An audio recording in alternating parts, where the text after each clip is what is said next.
Hey, what's up, guys?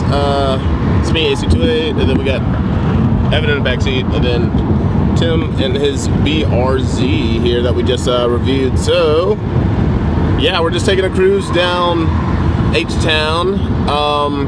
I guess we can start off. We already talked about what he's done to his car so far, but if you could just, I guess, summarize it in like a couple seconds, just so. Sure. So we have a full exhaust system starting from the Tomei headers all the way to the Blitz CTI Nurse Spec catback coming out of the backside. Okay.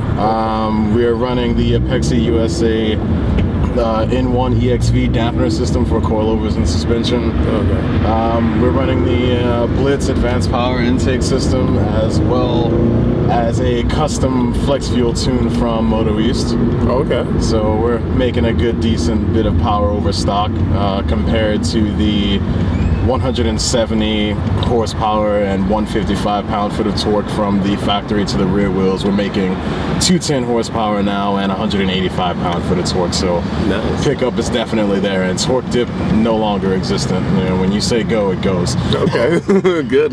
Yeah, because like I feel like it feels quicker, and I guess it's there, like you can feel it there, you know, like whenever you're accelerating back there. Like I've been in a couple like FRSs and BRZs, and right. I like them all, but you know, but yeah, you could feel like there is an area sort of like whenever you're accelerating, there's like a like definitive drop off, you know. Yeah, it's like the lower end of the power band, I'm going, and then it's like, okay, we're economy style, let's save gas. Like, okay, let's go fast. It's like they're like, all right, guys, we want to save gas, but want it to be fun. So let's just create this area right here. Everyday track day, except when you can't exit from a corner very quickly. Yeah, right.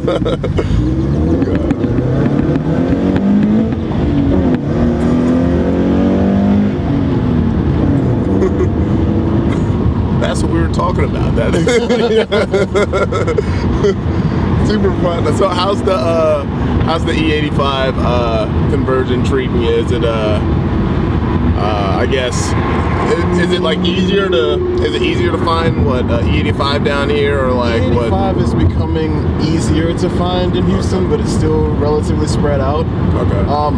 Sunoco offers it at every location.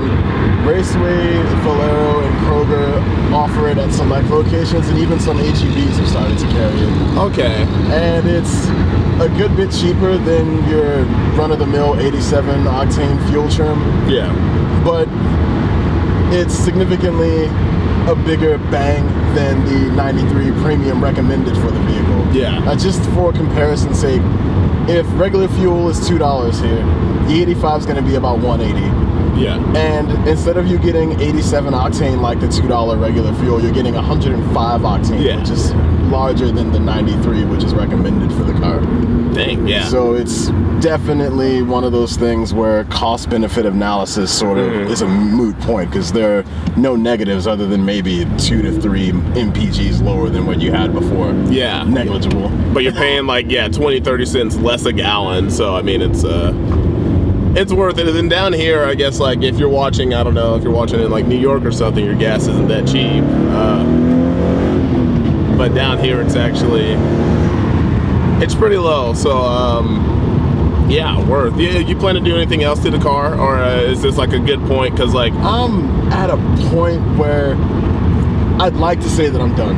Yeah, but you like to say it, but I feel as though as a gearhead, a tuner, and an automotive enthusiast, it's sort of a fallacy. Like you're going to be looking at FT86speedfactory.com one day and see something on sale, right. And whether or not you need it, it's on sale, and I have my eye on it, I'm going to buy it. Or, I don't know, you win the lottery one day and you're like, well, I guess it's time to build the motor and like make 600 wheel horsepower in this car that weighs like maybe 2,700 pounds. So, right. I mean, I'm at a good stopping point, but I don't feel as though I'm mentally totally prepared to stop doing things with the car. Okay. And I guess I should say I'm at a point where I want to do more things with the car as opposed to the car. Okay. Like as opposed to doing further modification or adding things to it visually or performance-wise. Like I want to get in some more track days, try my hands at drifting, you know, maybe autocross.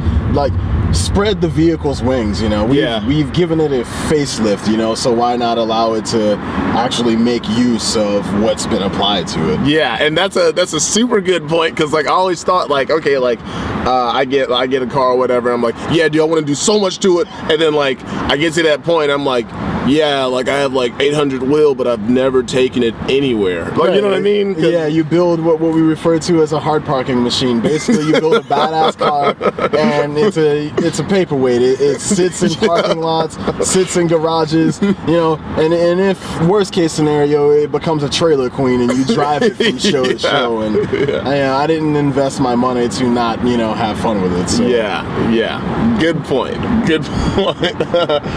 Yeah, I mean, like, if I had, I laughed at paperweight. That's savage. Oh, you'd be surprised. Yeah, okay. So is there a reason you bought the BRZ over, I guess, other cars? Because, like, I guess the argument is, if you want, like, an FRS or a BRZ or something for, let's say, $25,000, you could buy... around that price, maybe a GTI, a WRX, you can buy a Genesis Coupe. Yeah. So Mustang, you know, a number of things. But the reason I went with the BRZ, and it's actually a funny story, I played a lot of Gran Turismo and Forza Motorsport because, you know, I happen to be into those things. You know, there's something about vehicles that I find to be therapeutic and intriguing.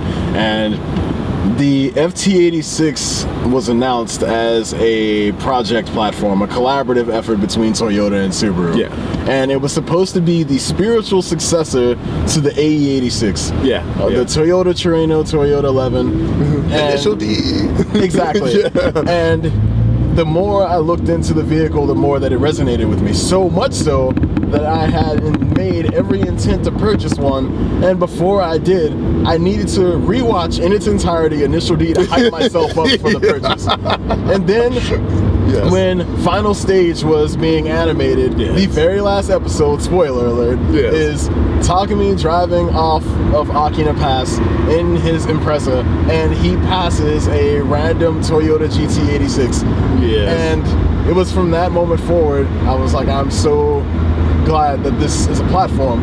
But funny thing about it is, I actually, although I wanted one and I said in my mind, I'm going to buy this car one day, I was actually taking my previous car, which was an old beat-up 1990s Volvo. I was going to trade it in for whatever I can get it and do a sign and drive event with Jetta.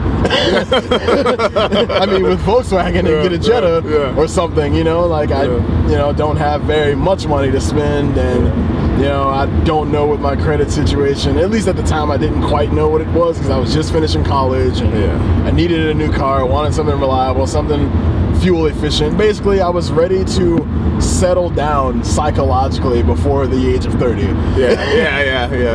And when they told me that I had a blemish on my financial history that would prevent me from being able to just sign the paper and take the keys, I was like, well, okay, it's time to reevaluate my game plan. And what I ended up coming out with was, if I'm going to have to spend any money whatsoever, why not let it be something that would justify the expenditure? Something that I'm going to walk up to every morning, turn the key, and have a smile on my face. Something that every time I walk away from the vehicle, whether it is to walk into my workplace or to walk into my home for the evening, I can't not look back at it. And I said, what FRS was. So when February rolled around, I got a call from my Subaru representative. Shout outs to James Rudeledge, best guy ever if you're looking for a BRZ at Gilman Subaru Southwest, by the way, if you're in Houston. All right. He called me and he says, Tim, are you still interested in the BRZ? And I'm like, yes. He's like, are you ready to make a purchase? And I was like, indeed I am. Is the vehicle available for purchase? He's like, I'm standing next to it right now, putting the tire shine on the vehicle. We just got it off of the truck. If you like, I can hold off and let you peel the plastic off of the wheels when you get here while they're bolting in the seats. Dang. So, needless to say, I took off work that day and I went and picked up my new car. Nice. See, like that was sort of like my dream. Like, I'll have it like well, not like I'll have it like come in off the truck, and then I'll be there just watching it, like, because that's sort of like your baby, you know what I mean? Like your car coming off, you know? It's like watching the birth of your mechanical child. Yes. Yeah. All right.